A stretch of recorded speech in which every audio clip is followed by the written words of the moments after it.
We all want a happy life.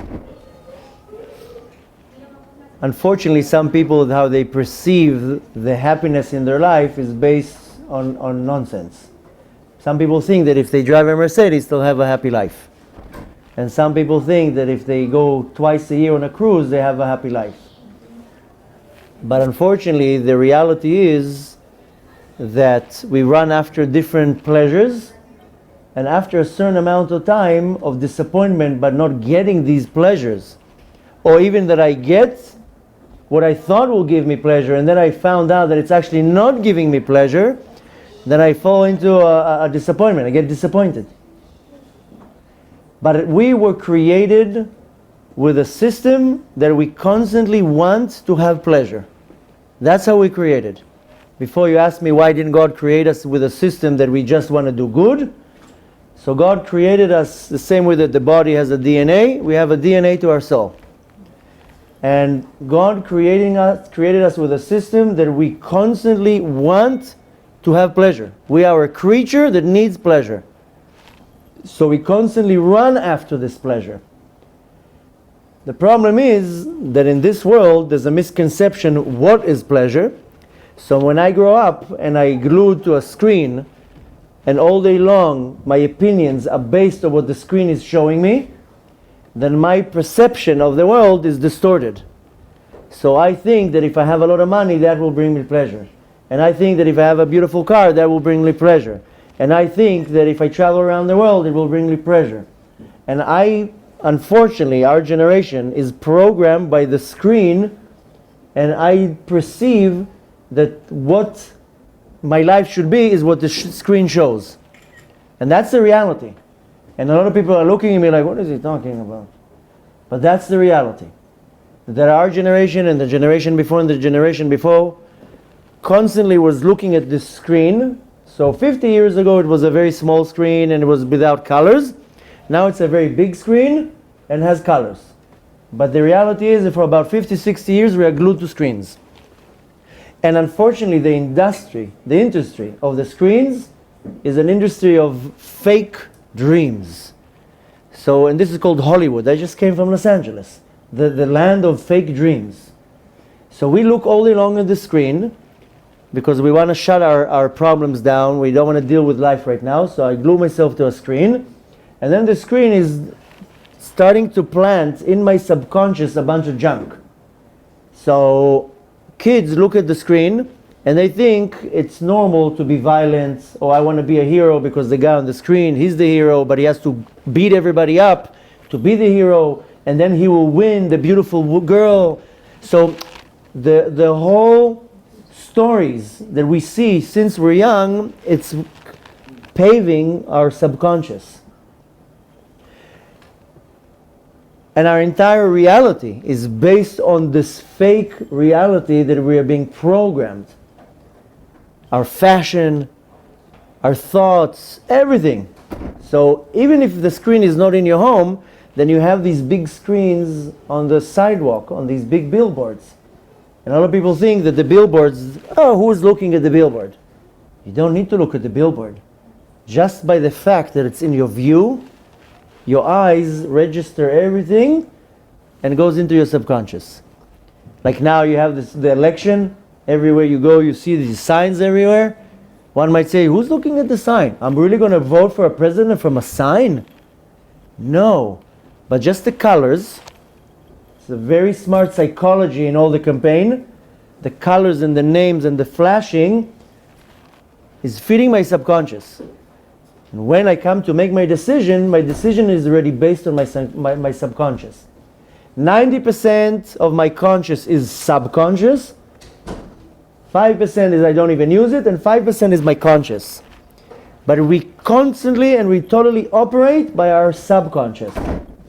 That's why what we hear, what we see, who we talk to, every little thing, where I live, is constantly registering data in my subconscious.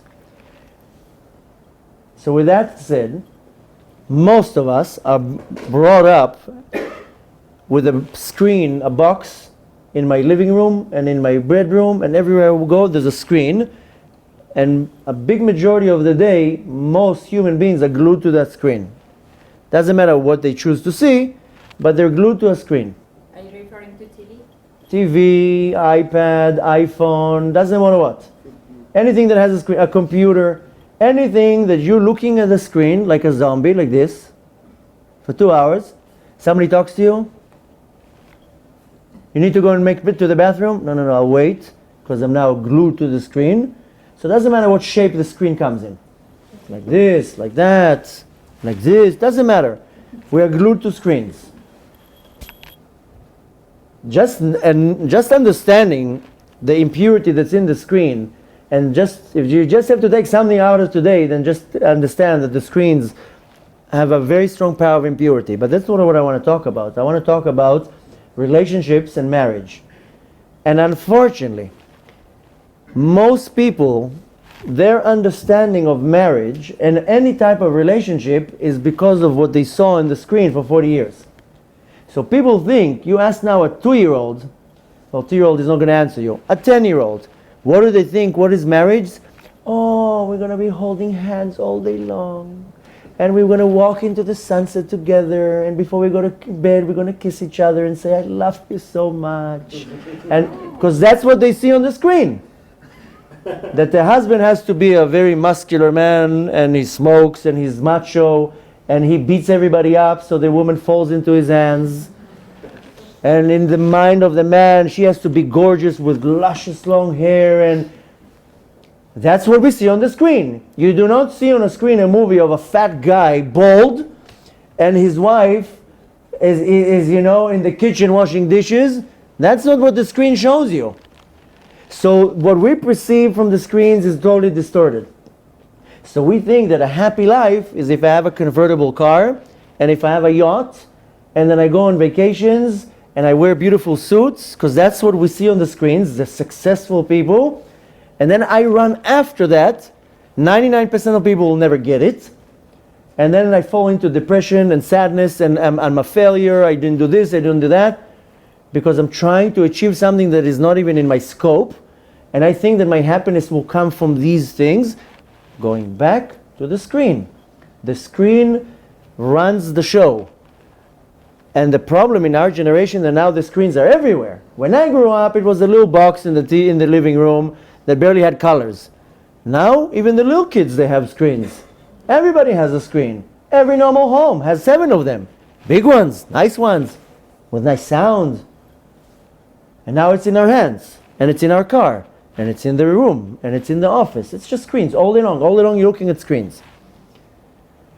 And the screen is holding the most powerful power of impurity. That's regardless to the topic. But going back, we as kids, we have 2 role models of what marriage should be.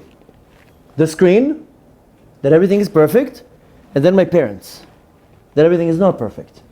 And then I have a big issue here. In the screen, the marriage is very nice. And in reality, it's not. What's going on here? So I choose to believe in the screen. The reality is that we grow up and we kind of get programmed how things should be. That's why young people, when they approach the time of dating, then they come with a completely distorted idea, who's my other half? And they come with like list of demands. So young people, when they come to me and they tell me, maybe help me find my other half. Okay, well, what are you looking for? Minimum 180,000 a year. Minimum 6.1, minimum this. If she's 5.7 and not 5.8, don't even tell. I don't want to see her even. And if she's like this or like that, if she's 97 pounds, not 95 pounds, I don't want to meet her. Why? Because it's a very long list of demands. The reality is that when you go through the list of demand of a young person, that doesn't exist even. That creature doesn't exist. That's why when a lot of people come to me and they tell me, maybe help me with the shidduch, and we go through the list, I look at the list, I tell them, I'm very sorry, that person doesn't exist. It does exist before the marriage, and then... Yeah, but in reality, that person doesn't exist. The problem is that we approach the marriage with a dream, with something that we want to happen, and with an ego inflated like a balloon. So these are the two problems right now. That I came into the marriage with a list of demands and a very big ego. That I deserve everything. What happens is that the child grows up. I mean, everybody dreams of their marriage. My 3-year-old, she gets dressed up, puts all sorts of schmattes on her, and then she takes like a little flower, and then she calls my 5-year-old, and she's like, you're the husband, stand here. No, stand here. No, go give me this. She bosses him around. You're the husband. No, you're not a good husband. She calls my 8-year-old. Now you're the husband. Stand here. Now you have to carry me. Now you have to do this. So she's already in her mind she's already getting married. She's 3 years old. And she's bossing around the husband already. She didn't even get married. She's already bossing him around. Yeah. So the 5-year-old is like, no, I'm not going to be bossed around. I'm divorcing you. You go take your brother. You can boss him around. So the 8-year-old is a nicer guy, so she bosses him around. But the point is that she's already playing the role where she's 3 years old. Now, Baruch Hashem, my children don't have the screen, so they already lost 90% of the poison. Now it's up to me and my wife to show her and the rest of the kids what is marriage about. Now marriage is not about holding hands, and marriage is not kissing, and not about walking into a sunset or sitting on a cruise with a champagne with your hands like that. That's only in the movies or before the wedding. I don't know any couple that drinks the wine like this with the wife. I don't do it with my wife. Just take your bottle cup, give me my cup, let's drink it. I don't need to with my hands now like... It doesn't work like that. Who wants holding hands? It's sticky and it's sweaty. I love you. Stand next to me. I don't need to hold your hand. It's like, here, what do you have? You're 120 degrees. Who holds hands? It's all sweaty. So, our understanding of marriage is very wrong, very distorted.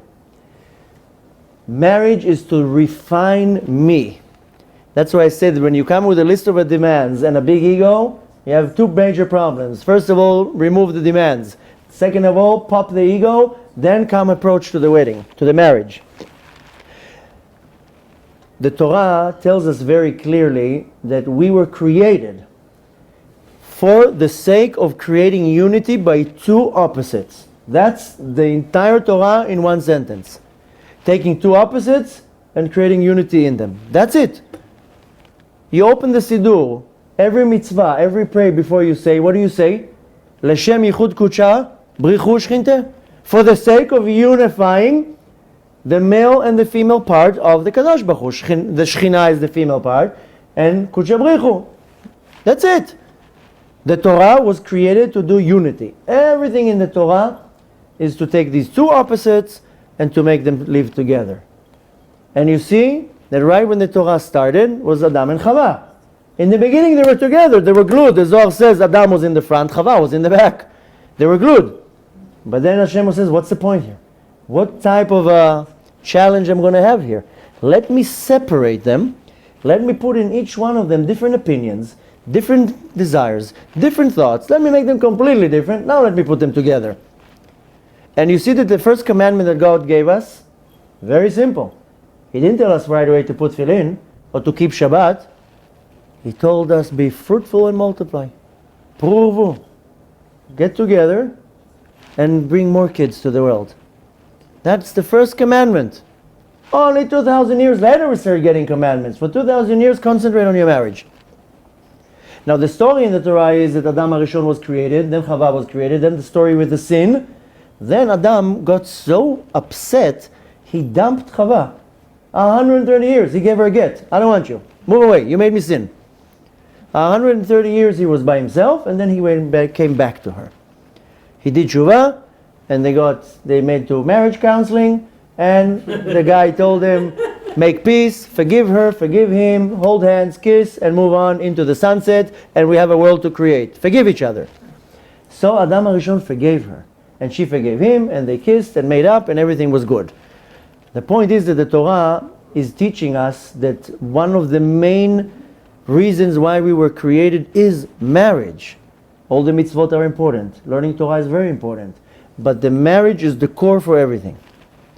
Because from the marriage, first of all, I do something very godly by taking two separate entities and putting them together.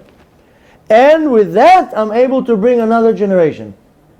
That's why God created the world for so many years. When you think about it, He could create the world for 100 years. Why do we need 6,000 years? Give us hundreds of years, let me finish it, and that's it. The point was the constant recreating another generation, another generation, another generation, another generation. And that only can be done with marriage. And that's why the first commandment in the Torah is get married and be multiple and be fruitful. The Zohar says that a person, before he gets married, he's half a person. Pal gagufa, half a body. Once you get married, then you're already a whole body. The Zohar says that before the soul comes down to the world, the man and the wife is the same soul. It's one soul. Before it's ready to come down to the world, there's a special angel that cuts the soul in half. The female part of the soul goes into the woman. The male part of the soul goes into the man. Then one falls into Phoenix, one falls into New York, and then after 20 years, 25 years, somebody makes a shidduch, they see each other, a spark, and then they decide to get married. Let's do the questions in the end if you don't mind, okay? And assuming that they're getting married the right way, meaning that the process from the first date till the chuppah is kosher, meaning that they don't touch each other while they're dating, they don't have relations while they're dating, and many other things. Then they get into a chuppah and the chuppah is kosher. Just that you know, 90% of the chuppahs in America are not kosher. 90% of the people in America are not married really, because the chuppah is not kosher, so they're not really married. And I have an album, a wedding album, of over 700 couples that we got them remarried because they weren't married. Excuse me? Of course. Couples come to me for marriage counseling and they tell me, we have problems in our marriage. The first question I ask them, are you married? Of course we're married. Look, I have a nice ring. Well, a ring costs $1,000. Are you really married? Of course we're married. Here we have a wedding album. You're not answering my question. Are you married? Yeah, we were in a chuppah. That doesn't mean you're married. The problem is that in order for the marriage, for the chuppah to be valid, the chuppah has to be kosher. If you have one witness that is not kosher, the marriage is void. There's no marriage there. Now, if the witness, one of them is not kosher, he doesn't keep Shabbat. Not a valid witness. There's no marriage. Now you're living with a woman and you're not really married to her. Now in America, in Israel it doesn't work like that because the Rabbanut, the rabbinical authorities in Israel, they don't allow things like that. They're very strict in Israel. They do a background check. They want to make sure you're Jewish. The rabbis that officiates the wedding has to be registered in the Rabbanut. He has to be knowledgeable enough to make sure the witnesses are kosher. You know what? Half of the witnesses in weddings in America, it's relatives. I want my uncle, because if I don't give my uncle, he's going to be upset. And it has to be my brother. Don't give it to my brother. He's going to be upset. A relative cannot be a witness. There's a whole list of things. What makes the witness valid or not valid? So in Israel, you barely have that problem, because in Israel, the Rabbanut, the rabbinical authority, is very thorough.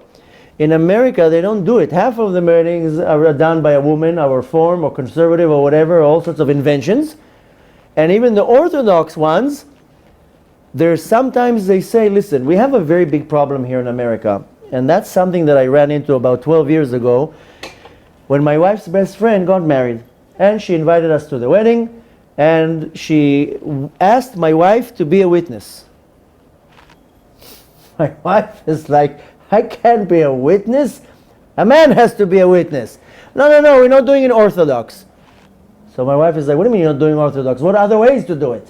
You either get married like the Torah says, Kedat Moshe b'Yisrael. It doesn't say Kedat, I don't know what, Yechiel. It says Kedat Moshe like the Torah says. No, we're having a woman, she's officiating it, blah, blah, blah. So I told my wife, listen, first of all, we can't even go to the wedding. You can't stand in the chuppah that they're mocking the Torah. So I went to my rabbi and I told him, tell me, should I interfere in this wedding and tell them, listen, you're not doing it the right way, and it has to be the right way, it has to be kosher witnesses, and you have to do it the right way. So my rabbi told me, don't interfere. Don't go. And I said, yeah, but now they're really not going to be married. And the result will be that every time they're together, they're sinning because they're not married. So they're doing one of the worst sins in the book. A man and a woman that are not married are together. In the bedroom I'm not talking about in the home. So he says, just leave it alone. And I was like, why? I don't understand it. You telling me now to ignore such a severe thing? So he told me, listen, if they're not particular and they don't care getting married the right way, they will not be particular or care if it comes to a divorce. Now, if, let's say, hypothetically, they got married the right way, then they're going to get divorced. The husband is not going to care about a get. The woman is not going to care about a get. A get is a certificate that the husband has to give the woman in order to release her from the marriage. Now, if they don't care about the religion, and you married them the right way, they're going to get divorced. They're not going to care about a get. So they're going to go now, and she's going to marry a new man. He's going to marry a new woman. They're going to have kids now. These kids are mamzerim. And that's a very severe thing. A mamzer is a bastard. I mean, I know here in America it's a curse, but a mamzer is a child that was born to a marriage that for a couple that they're married to somebody else. And this is a very severe thing, and it's a sin, and a very severe problem in Israel. Because you can't track the mamzerim. You can't track them. And it doesn't get annulled even. So my rabbi told me, better them sinning all their life and not taking the chance that maybe they'll be a mamzer. Down the line, maybe they'll do tshuva, they'll get remarried. And that's why many of the Orthodox rabbis in America, they're not so particular just because of that. So the reality is that 90% of the marriage in America, they're not valid. They're not real marriages. And people who come to me to marriage counseling, the first thing I tell them, did you really get married? Of course. So I tell them, bring me your ketubah. Who's your witnesses? Oh no, my uncle. That's it, he's not a witness.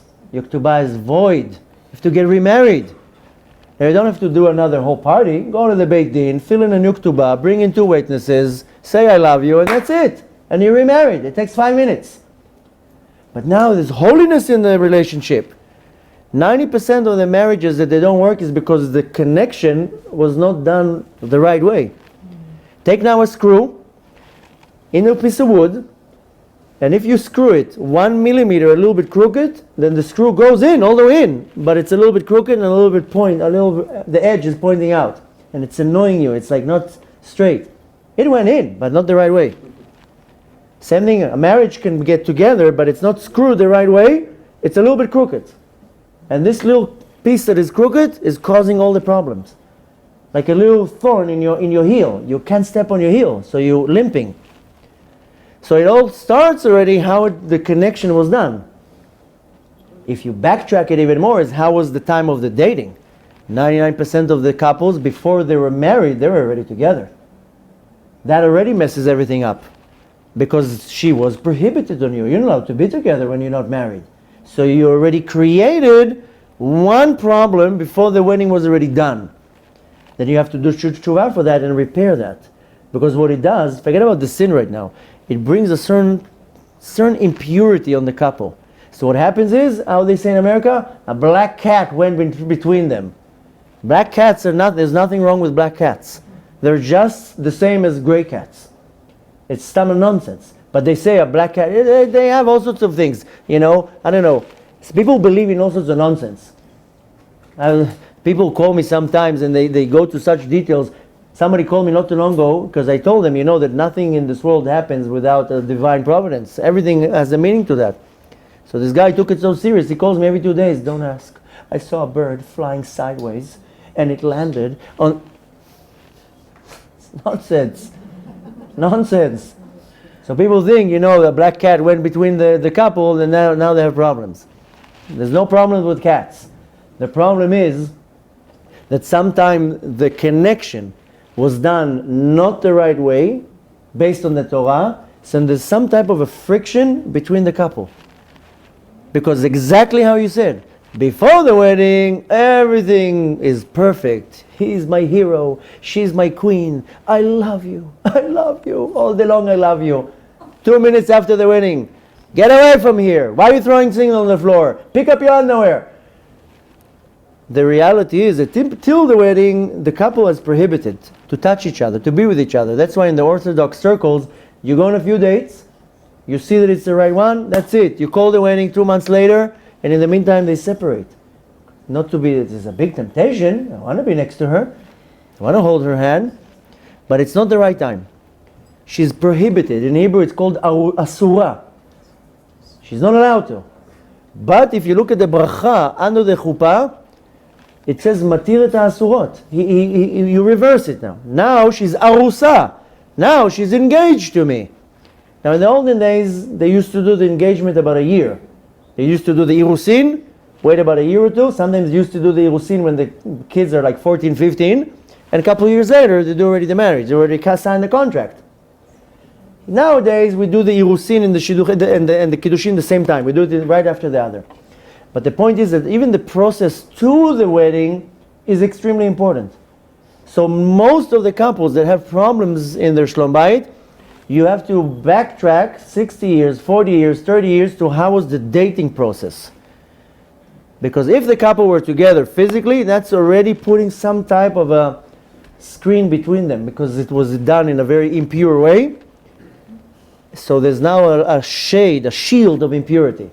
Then comes, of course, the chuppah. What happens in the chuppah? The souls that I said before, it's one soul, the Kadosh Baruch Hu, the angel cuts it in half, one falls into the woman, one falls into the man, and then they walk around the world and then they meet each other, and then there's some type of an attraction. Why? Because I have a spark that belongs to my wife, and my wife recognizes in me the spark that belongs to her. Like a long lost thing, I lost it. And then you see it. You have this spark, this special spark. Unfortunately, in this world, especially in our generation, our body is so coarse and our soul is covered with so many layers of impurity and sins that I get confused with the spark. So what attracts me is not necessarily the real spark, is how the body looks, or how shiny the car is, or how much zeros I have in the bank account.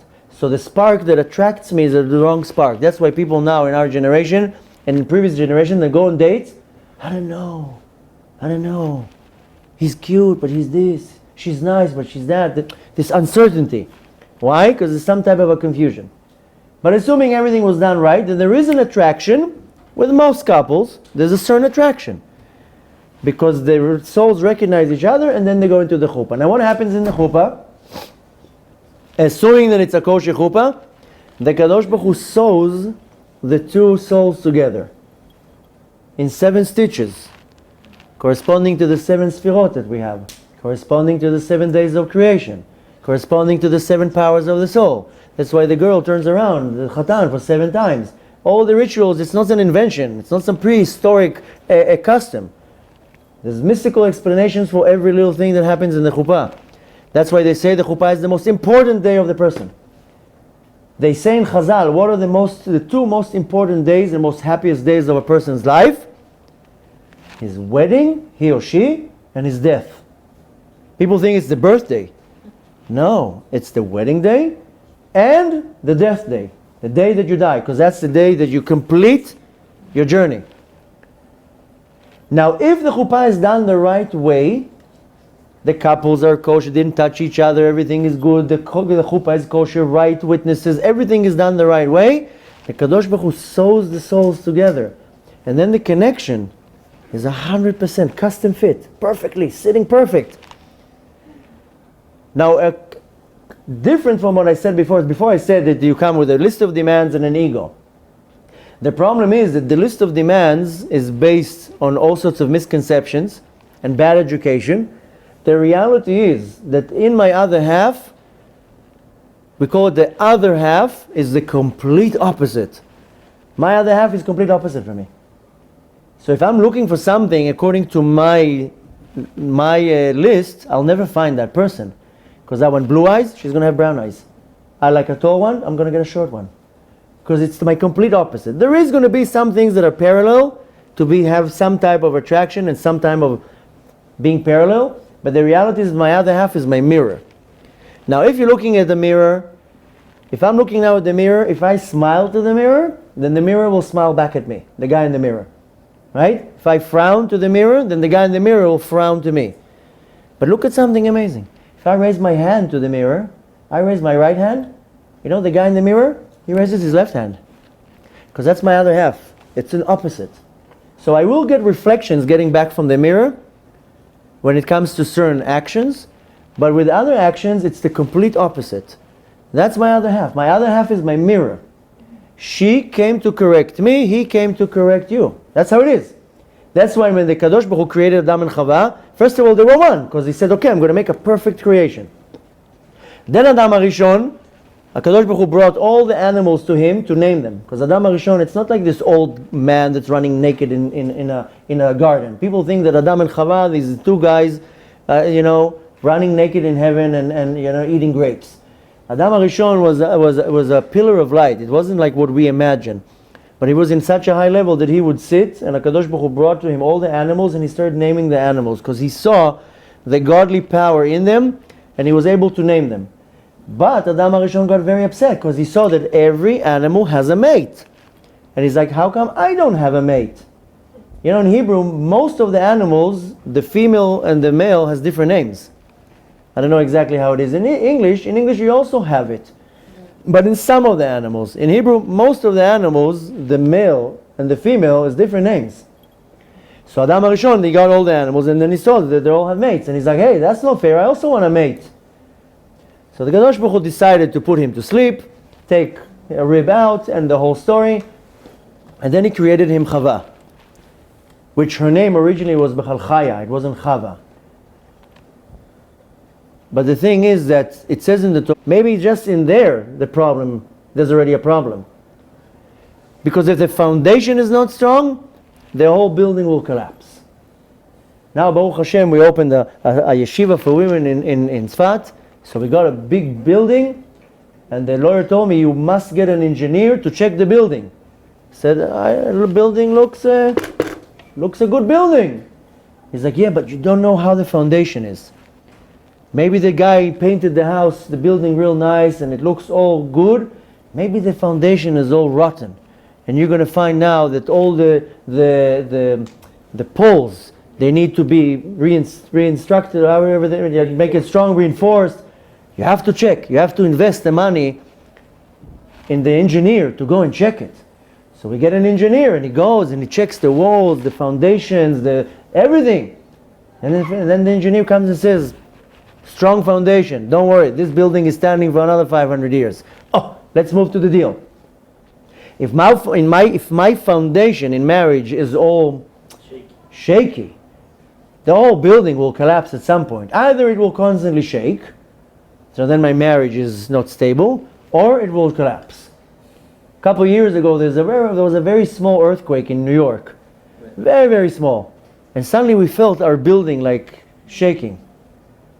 And my wife is like, what's going on? I told her, it's an earthquake.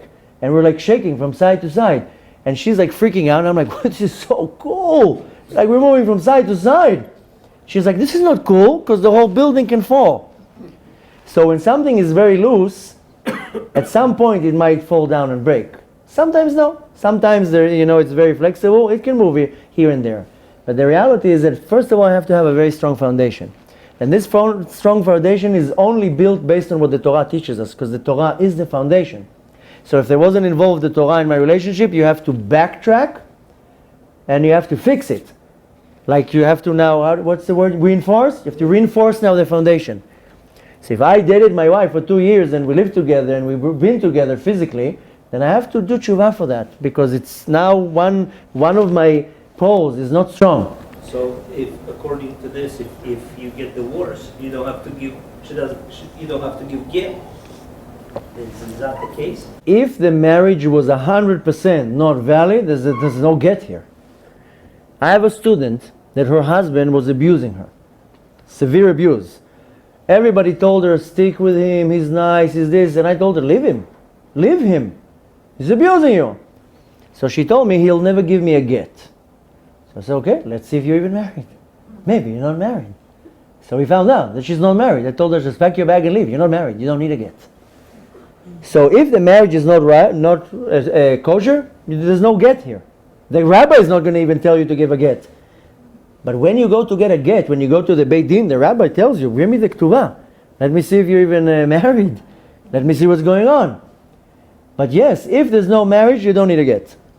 But the point is you have to check it. Because sometimes... When women and men start living together and they create kids, they exchange energies, they become connected. So I think it still should be... Yeah, even if you think they don't need it, but... No, the thing is... The thing is, I have many couples, and I'm chas v'shalom not judging anyone. Many couples, yeah, they weren't observant, they don't know anything, they lived together, they were together, then they got married. I'm not judging anyone. I'm just saying... But energy exchange between husband and wife, even if they're not married properly, Of course, that's why I gave the analogy with the screw. They still need a get, otherwise this energy... Oh, no, that's a whole different thing. In order to give a get, has to be a valid wedding. That's it. Doesn't matter how much energy and how much love and how many kids. That's the biblical part of it. That's the rabbinical law, that if there was a kosher marriage, has to be a kosher get. That's it. But with a couple that they live together and there's kids and all that, there of course there's a connection. That's the analogy I gave with the screw, that it goes all the way in, but it's crooked and something is like sticking out and annoying. See, most of us is married back in Russia. Right, and we did So not how we know it's make kosher, not kosher? It's very simple. You ask whoever remembers. Do you remember who was your witnesses? Yeah, of course. But we not being as a kosher like is these days. Okay, so you go to the Beit Din and you bring two witnesses and you make a new ketubah and you tell your wife you love her and you give her a kiss and buy her coffee in Starbucks and that's it. And it takes 5 minutes. That's all it takes. You don't need a chuppah, you don't need nothing. You need to go... Wait, let's do the questions when I finish, because I want to finish, and then you can ask me whatever you want. The point is that you don't need a chuppah, you don't need anything. You need to go to the rabbi. It can be in his home. It doesn't have to be in the Beit Din. You need a rabbi, you need two witnesses, and you need a ketubah. That's it. Two witnesses. The witness has to be a kosher witness. Meaning, it has to be Shomer Shabbat. He can't be a thief. That's a big thing. A lot of people, they don't really check. But you want to have a God-fearing Jew that is Shomer Shabbat, he's not a thief, he doesn't cheat on his wife. Sorry that I'm saying it like that.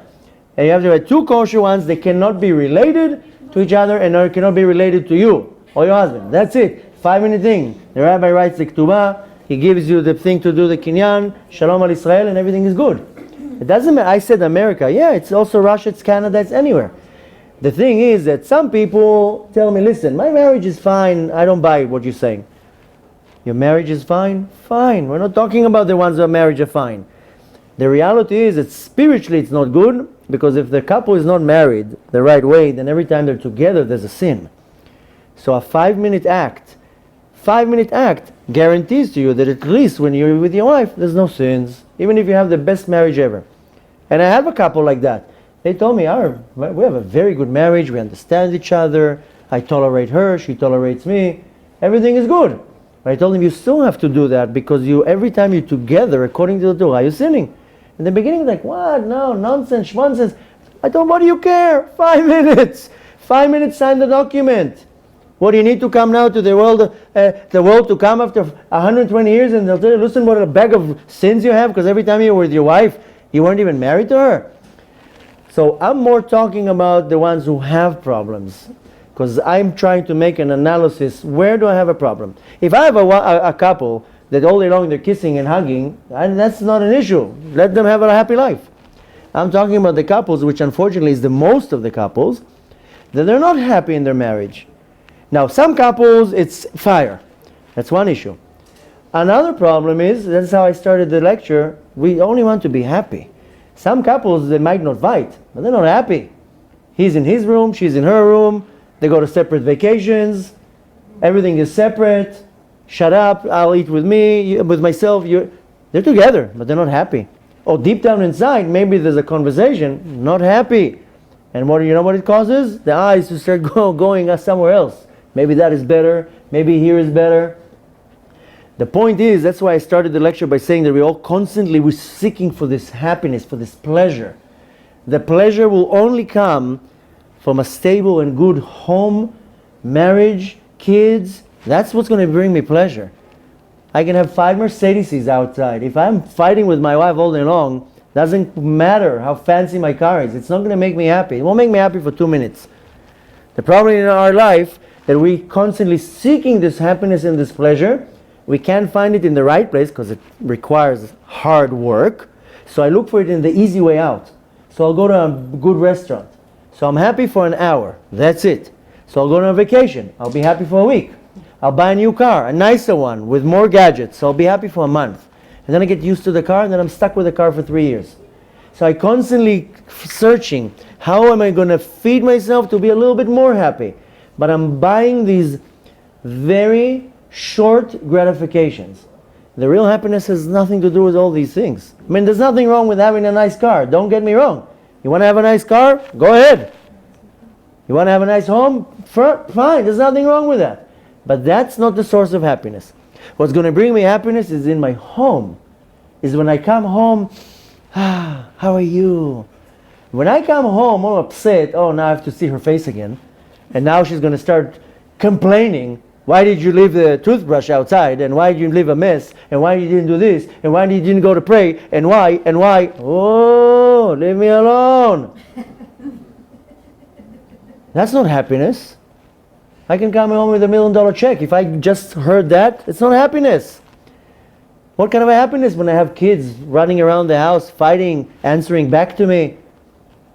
Even worse than that, then I see them dating a non-Jewish person, not coming to shul. I see so many fathers saying, please come to the shul with me. What am I asking? Once a week, just come with me. No.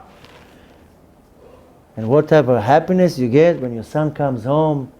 Yes, yes, mother. Yes, father. B'kasha, how can I help? Oh, it's a nachat. That's the happiness. It's right in your home. So we don't need to go much more about where the happiness is. The happiness is in my home. And everything is my home. My home is my sanctuary, is my mikdash, is my temple. But that we know already. I want to try to psychoanalyze how I'm getting to that.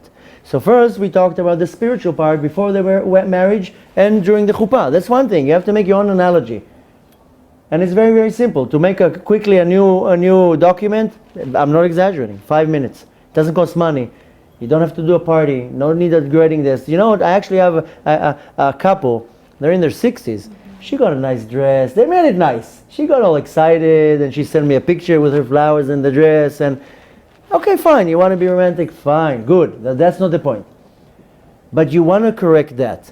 Then the next thing is only the ego. Only the ego. And the point is that if you wake up in the morning and you look in the mirror and you say in the mirror, I'm not that great. What is wrong with me? Then you start the day the right way. You know, there's a joke, and I hope there's no Polish people in the crowd, but they joke about Polish women, and they say, you know what a Polish woman does when she wakes up in the morning? She looks in the mirror and she says, he deserves it. So, by the way, in Hebrew it sounds much more funnier. I hope there's no Polish people here, especially not in the viewers. And nothing against the Polish people. My wife is Polish. So my father keeps telling me, Magia lecha, you deserve it. So, you know, Kadosh Baruch Hu gives everybody what they deserve. But the joke is that she looks in the mirror, she sees a klafte and she says, Magia lo, he deserves it. So the point is to look in the mirror in the morning and say, I'm not so good. No, of course you want to say, I deserve something. I'm not that great. I also have issues. I'm also not so nice. I'm not so organized. I do this. I snore. I make noises when I eat. The food is falling here. And you know, the Kadosh Baruch Hu has such a funny sense of humor that he puts in front of you exactly the things that really annoy you. If you get annoyed from somebody popping balloons from the gum, your wife will pop balloons all day long. And that's how it is. Not doing the dating. Doing the dating, mouth is closed. I always tell my wife, why didn't you tell me that when you were dating? Why didn't you do this when you were dating? No, I needed to impress you. For a long time. That's what it would be. Wait, we'll take questions in a minute. The point is that Kadosh Baruch Hu has a very funny sense of humor, and he puts in front of us exactly what I need to refine. Because my wife is my mirror. When I lift up my right hand, she has to lift up her left hand. So I can perceive it as a complete opposite, But no, my wife came to complete me. So if I have to work, if I have an issue with anger, I have to admit it, and my wife will be the one who's going to help me work on my anger. And if I don't allow her to help me, the anger will go out on her, and I'm stuck with my anger. And if I have an issue with patience, I lose it very easily. My wife is going to be the one who's going to be the mirror, who's going to show me how impatient I am. And if I have ego, my anger and impatience will go out on her. Instead of saying to her, thank you, my dear, thank you so much for showing me. How many people do that? Yeah. Who comes to his wife and says, thank you so much for telling me I'm a slob. I love you. Hold on. Questions in a minute. I know you have a lot of questions. The point is that we want to strive to get to the best relationship ever. Why? Because this is my ultimate joy. This is my main reason why I came to this world. Is to create unity in two separate things that are separate. Needless to say that if I do my job right, I'm designing the next generation. If I'm going to bring flowers to my wife on Erev Shabbat, most likely my kids, my boys will buy their wives flowers on Erev Shabbat. And if I respect my wife, most likely my boys will respect my wife. That's how it is. Because the kids see a role model. Yes, they have the screen that gives all sorts of junk in their head. But they also see the reality. Now, if the reality overpowers the screen, and they see a very good relationship, then the kid goes in his subconscious that it's not normal to scream at the wife, or it's not normal to humiliate her, or all sorts of things that if the kid sees it, then it becomes normal to him. So I have a double responsibility, A, for myself, B, for how my kid is looking at me. If my kid is looking at me, respecting my wife, telling her nice things, complimenting her, thank you so much, the meal is amazing, even though it's horrible, it's amazing, I appreciate your hard work. The point is that the entire relationship is based on false expectations and a very big ego. If you remove these two things, then most likely your marriage is going to be, I'm not saying you're going to be all day long have hearts flying over your head. That's not marriage. People think that marriage is all the time they're hugging and they're kissing. No, marriage is hard work. And if I do it the right way, I'm the one who benefits from it. Yeah, it's constantly going to be another struggle and another struggle and another struggle. That's marriage. But if I approach it with no expectations, and I accept that the other half is my mirror, and I remove my ego, most likely my marriage will be successful, and at some point I will be very happy, because it's calm. It's not going to be a storm. I'm going to have a little bit of choppy waves. That's it, which is fine. You need some excitement. You need a little bit of fire. The point is that you want to concentrate on all these things. And one last thing. The name in Hebrew, man, is Ish. And you write it Aleph, Yud, Shin. A woman in Hebrew is Isha. Aleph, Shin, Hey. Now, if you put the Kadosh Baruch Hu in between the husband and the wife, putting the Kadosh Baruch Hu between the husband and wife means that I live my life like what the Torah tells me. Meaning, it says that man has three partners, the mother, the father, and God. So God has to be in between. If God is in between my marriage, meaning that I'm honest, and I'm faithful, and I don't curse or cheat and all these things, and I bring the Kedusha into my home is holy, everything is holy in the home. HaKadosh Baruch Hu is between me and my wife, then we are Ish and an Isha. And we have the letters of the Kadosh Baruch Hu, Yud K. The Yud of the Ish and the Hey of the Isha. But if you take the Kadosh Baruch Hu out of the equation, then you take the Yud out of the Ish and you take the Hey out of the Isha, you're left with Esh, with fire. Both in the women and the man, Aleph Shin. So you must have the Kadosh Baruch Hu in the relationship. And you must follow what the Torah tells you. And if you don't, most likely there's going to be only fire.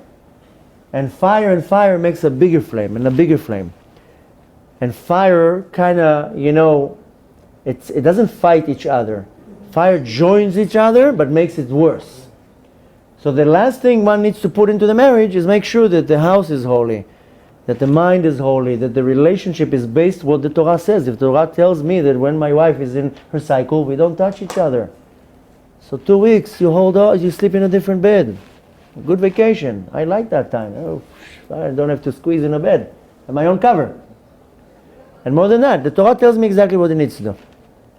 The Torah comes to teach me how I bring the Kedusha into my home. So Be'ezrat Hashem, what you need to take from this short class is that the ultimate happiness comes within. And the ultimate happiness starts in my home. And then it will manifest out. Needless to say that my entire bracha comes only if the marriage is good. And a lot of people say, my marriage is bad and I have a lot of money. Imagine how much money you would have if the marriage would be good. Bracha is not only money, but the bracha only can come when there's peace in the home. If there's no peace in the home, there's no bracha in anything. It says, "En bracha shora ela badavar she'en bo shum nezek." And you know, when there's nothing holy to hold the bracha cannot dwell in it. So the entire bracha, for chinuch of the eladim, the education of the kids, for parnasah, for everything, comes only from the unity and the holiness in the home. So Be'ezrat Hashem, what you need to take from that is to understand that my ultimate happiness can only come from one major thing. Okay, a lot of people can argue and say, yeah, but I can be also happy when I have money, and I can be happy when I have this, yes, I'm not negating. You can find happiness in many different places. But the foundation and the core of happiness is a happy home. A happy home is a happy wife. A happy wife is a happy husband. Happy kids. Everything is happy. You don't need a lot of money. But when you have the bracha in the home, by default you have the financial bracha. And if you don't, then that means that that's what the Kadosh Baruch Hu wants right now. It says, who's the rich person? The one who's happy with what he has. You don't need to have a lot of zeros in your bank account to be happy. You can have a little bit of money and be very happy with what you have. So ultimately we want to reach the ultimate happiness, and we have to work for that. It's hard work. Marriage is hard work.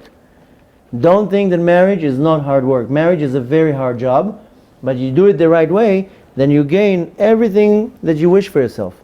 Be'ezrat Hashem, if you take notes from this class and you start applying it, you start to slowly put pieces together. Doesn't take overnight, but if you have the right approach, then you know how to start doing it. And the first and most important, just get the ego out. Start communicating in the right and healthy way. That will by default start building one block after the other. And the result from that, the Kadosh Baruch Hu will dwell between you, will dwell in the house, and with that will come in an abundance of bracha, of Shalom Bayit, and parnasah, and chinuch of the kids, and happiness, and health, and everything else we will be delivered. So I wish you great success, and Be'ezrat Hashem, from this day on, you approach the marriage in a completely different angle. You appreciate your wife, you appreciate your husband, you complement each other, you share the love, you understand each other, you learn from each other. This is the basics from everything, and the most important is the chinuch of the kid, what the kids see. But ultimate from that, we all want one thing at the end of the day, and that's the coming of Mashiach. And the ultimate marriage is between us as the Jews and the Kadosh Baruch Hu. And if I practice a kosher marriage in my ready home, I'm just making sure and ensuring that the ultimate marriage between us and the Kadosh Baruch Hu is hastened. And it all starts in the home. It says, "Vasitim lemikdash v'shachanti betocha." Make me a dwelling place, and I will dwell in you. Make me a temple. So you make your house a temple, a mishkan to dwell in. Kadosh Baruch Hu is already going to come in, and with that we're going to merit to see the coming of Mashiach. Be'ezrat Hashem should happen very speedy in our days, and we should from here move on to Eretz Yisrael, Besimcha, and to Levav. We should all have a beautiful Rosh Chodesh and a beautiful Be'ezrat Hashem. I hope you can all come with me. Should have Shana Tova and Gmar Chatima Tova and a beautiful, successful year. Amen. And now Be'ezrat Hashem, and now you can start your interrogation. So I have a question. Let's say a husband or wife, doesn't matter. One of them is wants to go to the right path, which is the Torah, bringing the mitzvah in the house, and the other half is resisting. And the husband or the wife, they learn they're growing, and the other one doesn't do as much. Maybe they try, but not as much. And how do you deal with it? Do you stop the other half from learning, or that person wants to stop himself because he wants to be in the same level with the husband, not to grow as much because I understand. Like a struggle. I understand. The thing is that, first of all, there's no black and white answer, because every couple is different. Right. One husband would not want to play along because he's afraid that if he starts, it will require for him to be more observant. One doesn't care. One doesn't want to be more observant because he says, oh, now once a month I can't be with my wife. I can't eat this. Everyone has a different thing. The thing is that this is unfortunate, but every human being has to deal with some type of hardship. One person has to deal with very bad parnasa. Business is not working out, loss of money, all sorts of things. One person deals with a problem with a kid. Another person deals with health problems. Everybody has to deal with something. We all have to deal with at least 2-3 things that are very, very hard for us, and that is called a nisayon, a test. And each one gets it different. Some people, unfortunately, their nisayon is exactly what you're saying. That one person is more observant and they want to grow, and the other one is not tagging along. It's a very big test. And not everybody have it, but a lot of people do have it. Now the answer is, there's no black and white answer, because it depends why the other half doesn't want to tag along. There's different answers for that. Some of the times it's the person just doesn't want to because he's like, I don't want to be religious. It doesn't interest me even. That's a very big nisayon to the one who is religious, because how do you deal with that? Another person, each one has his ulterior motives, what causes him not to want to be part of it. Ultimately, it's all a nisayon. It's a nisayon, it's a test to see how you're reacting. Because a lot of people, what happens in a situation like that, they lose their faith. They say, oh, I'm becoming so religious, and now my Hashem is giving me a husband that doesn't want to, and the person totally loses their faith, and they go back. The test is, for example, in that particular case, is how are you going to react? If you're still going to love the husband, if you're still going to keep Shabbat. Unfortunately, there's not a black and white answer, because each couple is completely different. Sometimes the one who's religious is more opposing it on the person, and the person doesn't like to be opposed. It's like, let me do it my way. Let me do it my path. Sometimes the other hand, the more religious one, is not putting enough pressure, not demanding too much. It's so many different types. The point to take from that is that, first of all, it's a nisayon, it's a test. It's a test to see if you will be upset at the Kadosh Baruch Hu. Assuming you're the one who's more striving to grow and the husband is the one who doesn't, then your test is to see if it will affect your serving of God. If you're going to be... If the situation, let's say, even if it's not going to change, let's say it's me, it's not affecting my relationship with Hashem. But what if I'm just taking a wisdom and saying, hey, if it's bringing a Shalom Bayit problem in my house, maybe I should hold on and not grow as much. And that's the same level. That's why the question, right? If it's bringing an issue to the house. That's why I said that the answer is, there's not a black and white answer, because it depends 100% on the couple. Because I have many couples that come like that, and each one gets a completely different answer. So if it's individual, if it's personal to you, then better to talk personal, and you give me all the information, and then I can give you a more clear answer. To give a general answer, it's not going to be applicable to you, because it's totally different to her or her or her. The bottom line is, it's a big nisayon. And in most cases, the one who's more observant has to pull the one who's observant, and it might take that person 40 years to do that. That might be the nisayon. It's the same thing with dealing with a child that doesn't want to be observant. It's a different, this is a relationship.